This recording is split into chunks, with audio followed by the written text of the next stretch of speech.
रुड़की नगर निगम के बोर्ड की बैठक थी। ये 12वीं बैठक है हमारे बोर्ड की।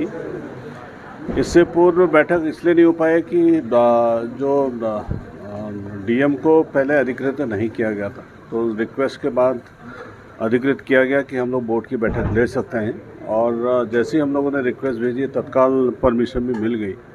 तो इस बोर्ड की बैठक में ये निर्णय लिया गया कि जितनी हमारी इनकम है, लगभग 89 करोड़ के करीब बोर्ड की जो अनुमानित है, उसमें से लगभग 70 करोड़ धनराशि हम लोग खर्च करेंगे।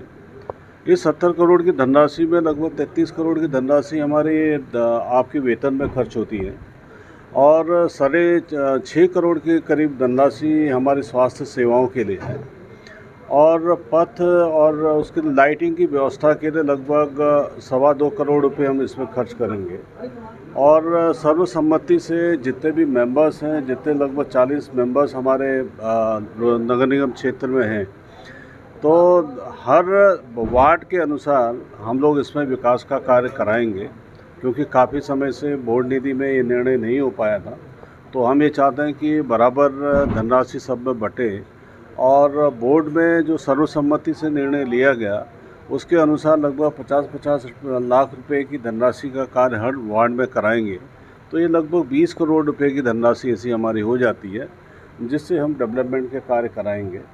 इसके अलावा शहर में जितनी भी समस्याएं यहाँ पे आई और बोर्ड के मेंबर्स ने जो बातें अपनी रखी, चाहे लाइटिंग के लिए हो, सफाई व्यवस्था के लिए हो या ट्रैफिक लाइट्स को लेके है, तो उस पर लगातार हम लोग कार्य करेंगे। और बीच में हम लोगों ने एक चीज़ देखा भी था कि यहाँ पे नगर निगम क्षेत्र में काफ़ी आवारा कुत्ते हैं जिनके द्वारा लोगों को काटा जा रहा है।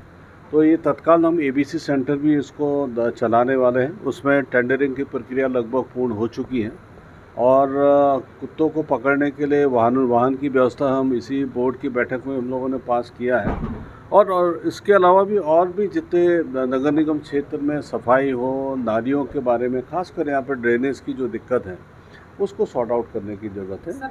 और मेन एक इम्पॉर्टेंट चीज़ और मैं ज़रूर कहना चाहूँगा, जो सोनाली पार्क है, क्योंकि रुड़की नगर निगम क्षेत्र में लोगों के घूमने के लिए ऐसा पार्क नहीं दिखा हम लोग को। क्योंकि जितनी भी ज़मीन यहाँ पे उपलब्ध है वो सिंचाई विभाग रुड़की के नाम पे है। तो हम लोगों ने एक प्रस्ताव पास किया था और एक डीपीआर लगभग 8 करोड़ की हम लोगों ने पास की थी सोनाली पार्क की। तो उसमें यूपी सिंचाई विभाग ने आपत्ति लगाई कि आप बिना एनओसी के काम नहीं कर सकते। तो उस मैटर को भी इस बैठक में रखा गया बोर्ड की और सर्वसम्मति से ये पास किया कि हम उनसे एनओसी लें। सर अभी आपके पास समय कम है क्योंकि इसके बाद पूरे हो पाएंगे सर? ये हो जाएंगे। देखिए, हमारा काम है लगभग, जैसा कि आप बता रहे हैं कि टाइम कम है, और हम लोगों ने ये भी कहा है कि 10 दिन के अंदर जितने भी प्रस्ताव पास हुए हैं उनका एस्टिमेट बना के हम टेंडर कर देंगे। एक बार टेंडर कर देंगे, जो मैक्सिमम या कम से कम जितना समय है चुनाव को दृष्टिकोण में रखते हुए हम टेंडरिंग की प्रक्रिया पूर्ण कर लेंगे। जब टेंडरिंग की प्रक्रिया एक बार पूर्ण कर लेंगे तो आसानी से वो काम हो जाए। जो बहुत से काम निकले नहीं, उसमें जैसे उन्होंने कहा कि जो 25-25 हज़ार के काम निकले हैं उसमें गुणवत्ता सही नहीं है, तो उसमें जांच भी करवाएंगे। देखिए, लगभग मैंने अपने वार्ड में लगभग काफ़ी कार्य करा चुका हूँ। सड़कों की तो समस्या लगभग 80 से 90% ख़त्म हो चुकी है। 10% जो बची है वो जैसे डीएम साहब ने 50-50 लाख के कार्य निकालने का आश्वासन दिया है उसमें पूरे हो जाएंगे। और बाकी जो हमारे क्षेत्र की जो बड़ी समस्या है वो पानी की जल निकासी को लेकर है, जिसके लिए माननीय निशंक जी ने एक नाला पास कराया था 16 करोड़ कुछ लाख का, उस पर कार्य चल रहा है। तो अगले वर्ष तक जो बरसात होगी उसमें हमें उससे राहत बहुत मिलेगी। अभी जो बोर्ड की बैठक हुई है उसमें 48 प्रस्ताव रखे गए थे। उसमें मुख्यतः बजट भी था, क्योंकि बिना बजट के कोई काम नहीं होता।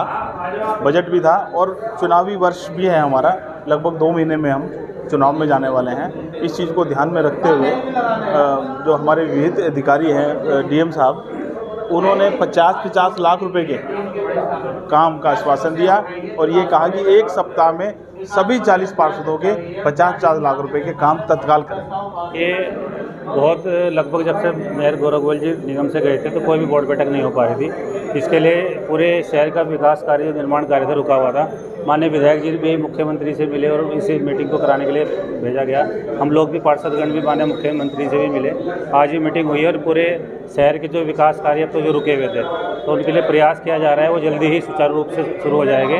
और जितने भी बरसात का मौसम चल रहा है, नाले टूटे हुए हैं और सड़कों पर कहीं चैनल भी नहीं है, तो इन कार्यों की वजह से बड़ी दिक्कत का सामना करना पड़ रहा था। आपके वार्ड की मुख्य समस्या क्या है? हमारे वार्ड की मुख्य समस्या जो है एक नाले को लेकर है और उस नाले के लिए भी माननीय विधायक जी ने पेट्रोल पंप के सामने से नाला शुरू कराने का आश्वासन दिया है और जल्दी वो नाला भी बन जाएगा। तो हमारे वार्ड की जो मुख्य समस्या जल भराव की है उससे कॉलोनी वासियों को निजात दी है।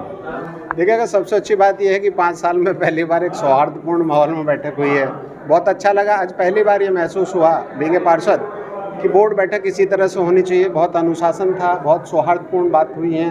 और अच्छी बात यह है हमारे जनप्रतिनिधियों ने, हमारे जो विहित प्राधिकारी हैं, हमारे ज़िले के जिलाधिकारी भी हैं गर्ब्याल जी, उन्होंने बड़े धैर्य के साथ सुना है और सहमति के साथ पूरी बोर्ड बैठक संपन्न हुई है। उसके लिए बहुत बहुत बधाई निगम प्रशासन को, हमारे पार्षदों को और शहर की जनता को बहुत बहुत शुभकामनाएं। निश्चित तौर पर विकास के लिए सहमति बनी है और मुझे पूरा विश्वास है कि 1 महीने के अंदर अंदर प्रत्येक वार्ड में विकास कार्य प्रारंभ हो जाएंगे। इसके लिए बहुत बहुत बधाई। देखिएगा, मैं बता रहा हूँ आपको, जितने बिंदु हमें थे, सबसे पहली बेसिक चीज़ क्या थी आज, क्योंकि एक संवैधानिक संकट एक तरह से आ रहा था, क्योंकि बजट मार्च में हम लोग जो पास करा लेना चाहिए था वो पास नहीं हो पाया था। उसके पीछे कई कारण रहे, फिर लोकसभा चुनाव की वजह से वो लेट हो गया। लेकिन कुल मिलाकर के हम लोगों के विशेष प्रयास, हमारे जिला प्रशासन ने बहुत प्रयास किया और शासन ने आखिरकार अनुमति दी बोर्ड बैठक की। अच्छी बात यह है कि 4 महीने से जो विकास कार्य रुके हुए थे वो प्रारंभ हो सकेंगे, क्योंकि आज हमने लगभग 100 करोड़ से अधिक का बजट पास कर दिया।